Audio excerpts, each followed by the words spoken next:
8 अलग अलग तस्वीरें आप यहां पर देखिए। फिर से वही तस्वीरें आपको हम दिखा रहे हैं जहां पर अटैक किया गया है आज ईरान की ओर से। सऊदी अरब, यूएई, कतर, बहरीन, इसके अलावा कुवैत, जॉर्डन, इजराइल, इराक के तमाम 8 ऐसे देश जहां पर मिलिट्री बेस है अमेरिका के, ये उनको तेल देते हैं और अमेरिका इनको सुरक्षा मुहैया कराता है। और इसीलिए अमेरिका ने देखिए मिडिल ईस्ट पर अपना कब्जा रखने के लिए भी, जितने भी गल्फ कंट्रीज हैं उन पर भी अपना कब्जा रखने के लिए ये तरकीब यहां पर अपनाई है और वो उसके कहीं ना कहीं काम भी आ रही है। और ईरान ये बात बहुत अच्छे से जानता है और इसी वजह से ईरान ने सबसे पहला पलटवार अगर किया तो उसके पहले मिलिट्री एयरबेसेस को टारगेट किया। अमेरिका ने अब इसके बाद अपना जवाबी कार्रवाई भी शुरू कर दी। अमेरिका ने अपने जितने भी यहां पर आपको बता दें अमेरिकी एयरबेसेस पर उसके सैनिक यहां पर थे उनको वहां से हटा दिया गया है ताकि उसको कोई भी नुकसान ना पहुंचे, अमेरिका को कोई भी नुकसान ना पहुंचे। और इसके अलावा देखिए ईरान का ये पूरा पलटवार हम यहां पर आपको दिखा रहे हैं किस तरीके से ये अलग अलग तस्वीरें। इस्फहान, कराज, अब करमानशाह, इसके क़योम, जॉर्डन, सीरिया, इजराइल, ये देखिए ऊपर जो तस्वीर आप देख रहे हैं वहां ये इजराइल का हमला है, नीचे जो तस्वीर आप देख रहे हैं ये ईरान का हमला हम आपको यहां पर दिखा रहे हैं और किस तरीके से लगातार अब भी कई हमले यहां पर किए जा रहे हैं आपको ये बता दें। और इसके अलावा इजराइल ने अभी जो हमले यहां पर किए उसमें 200 लोगों के मारे जाने की खबर भी सामने आ रही है ईरान में और 700 लोग इसमें जख्मी हुए।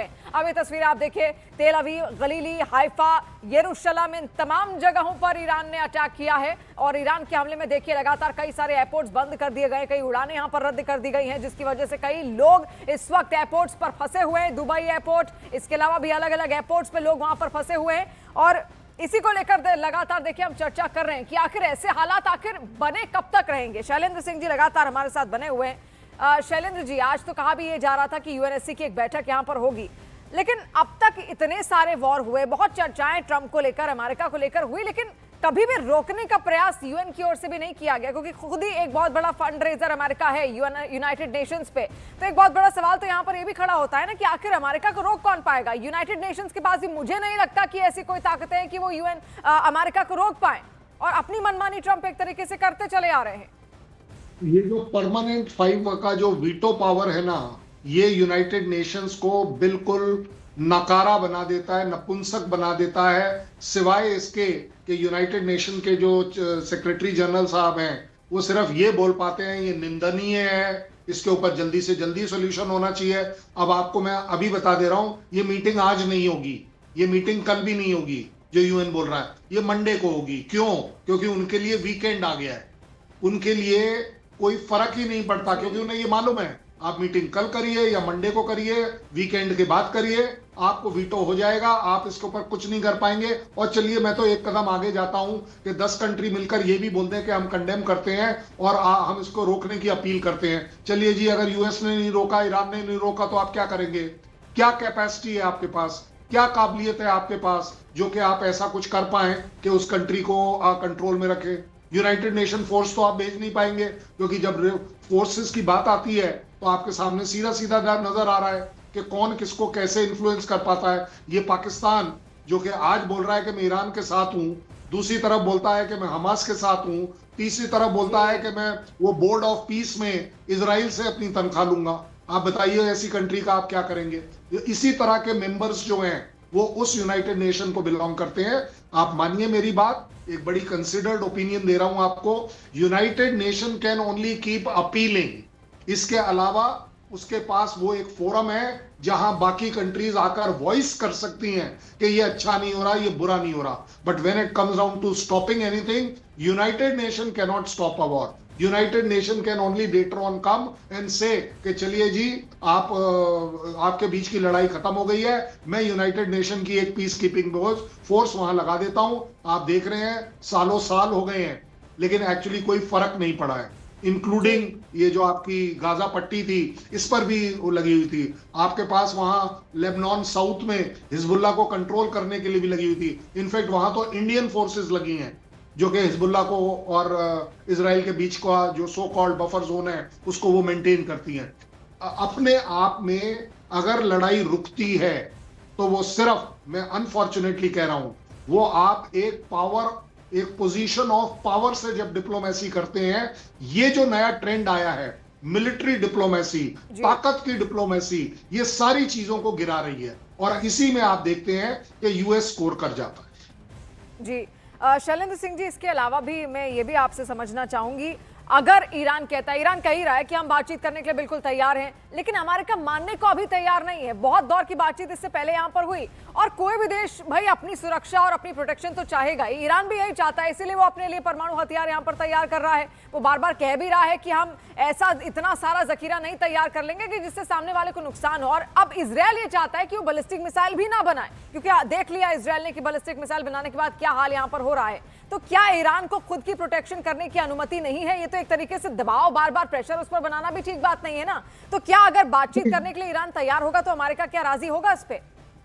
नहीं, देखिए, ईरान अगर बात करने को राजी है तो सिर्फ एक बात पर राजी है कि उसके ऊपर के सैंक्शंस हटाए जाएं, क्योंकि जिस इकोनॉमिक सैंक्शंस की वजह से वो एक बहुत बड़ी मुसीबत में है, वो अपने आप को उससे निजात लेना चाहता है। मैं कोई ईरान का अगेंस्ट नहीं हूं, फेवर में नहीं हूं। मेरी कंट्री का ईरान के साथ अच्छे रिलेशन है, लेकिन मैं ये आंख खोलकर सच्चाई से देख पाता हूं कि ईरान वो ही कंट्री है जिसने हूती, हिजबुल्ला, हमास को पैदा किया, उनको आर्म किया, उनको पैसा दिया।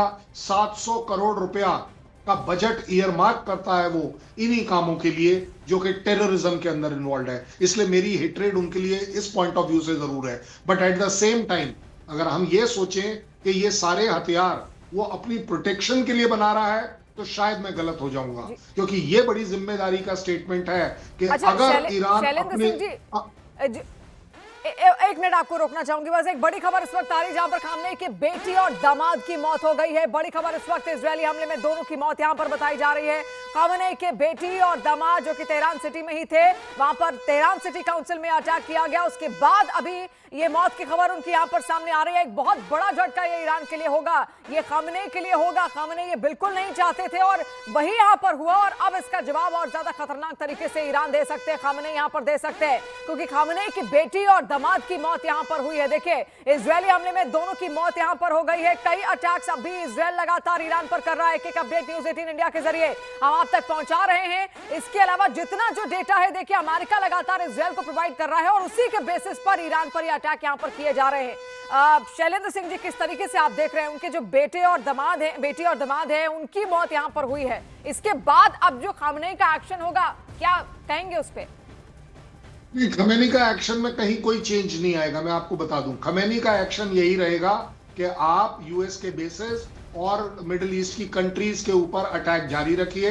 अभी आप देखेंगे आईआरजीसी इस बैटल में नहीं आई है, अब वो इस बैटल में आएगी, क्योंकि आईआरजीसी को बेसिकली वो घातक वेपन सिस्टम्स को ऑपरेट करने की अथॉरिटी होती है, और आईआरजीसी डायरेक्टली खमेनी के नीचे काम करती है। It is other than army, it is not part of the conventional army जो ईरान की अपने आप में है। लेकिन मैं जो आपको बता रहा था कि किसी भी तरह का वेपन सिस्टम अगर डेवलप होता है और अगर वो न्यूक्लियर है, तो मान लीजिए मेरी बात कि it will not be use as a deterrence. ये वो वेपन सिस्टम होगा जो एक, मैं कहूंगा कि जैसे नॉर्थ कोरिया वाला कहीं पर भी इसको इस्तेमाल करने के लिए राजी है अगर उसको रशिया बोल दे।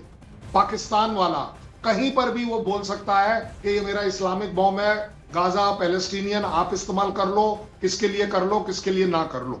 ये वो वाले कंट्री, मैं कहता हूं ईरान इससे 2 कदम आगे होगा, क्योंकि जिस दिन ईरान के पास न्यूक्लियर कैपेबिलिटी आएगी, हूती, हमास और हिजबुल्ला अपने आप को स्ट्रांग फील करेंगे। ईरान अपने आप में स्ट्रांग हो जाएगा और इस वेपन का इस्तेमाल सिर्फ और सिर्फ इजराइल के खिलाफ करेगा। ये बिल्कुल निश्चित बात है। और अगर आप इस तरह का कोई भी वेपन सिस्टम इस्तेमाल करते हैं, तो ये बनाए गए थे एक्चुअली अपने आप को बचाने के लिए कि लड़ाई ना हो। बट ये 2-3 कंट्री ऐसी हैं, ये पाकिस्तान, नॉर्थ कोरिया, और अगर ईरान कल कर लेता है, ये अकेली वो कंट्रीज हैं जो वेपन सिस्टम बनाएंगी सिर्फ इस्तेमाल करने के लिए, जबकि ये वेपन सिस्टम होते हैं लड़ाई ना लड़ने के लिए, कि आपस में लड़ाई ना हो, क्योंकि उनका खौफ इतना ज्यादा है। अपने आप में ईरान कभी इतनी रिस्पॉन्सिबिलिटी नहीं लेगा कि यस, वो उतना रिस्पॉन्सिबल एक्ट नहीं करेगा कि ये मैं अपनी प्रोटेक्शन के लिए बनाऊं। मुझे नहीं लगता कि ईरान का वो एम होगा। At the same time Iran can have their nuclear, उसको अपनी एनर्जी की रिक्वायरमेंट है, वो कर ले। आप ही बताइए, एनर्जी बनाने के लिए, बिजली बनाने के लिए 12% तक मैक्सिमम एनरिचमेंट चाहिए। आपको और आगे क्यों करना है? अच्छा चलिए, आपने सबमरीन के इंजन्स में इस्तेमाल करना है न्यूक्लियर बनाकर, उसमें भी आपको 20 से 26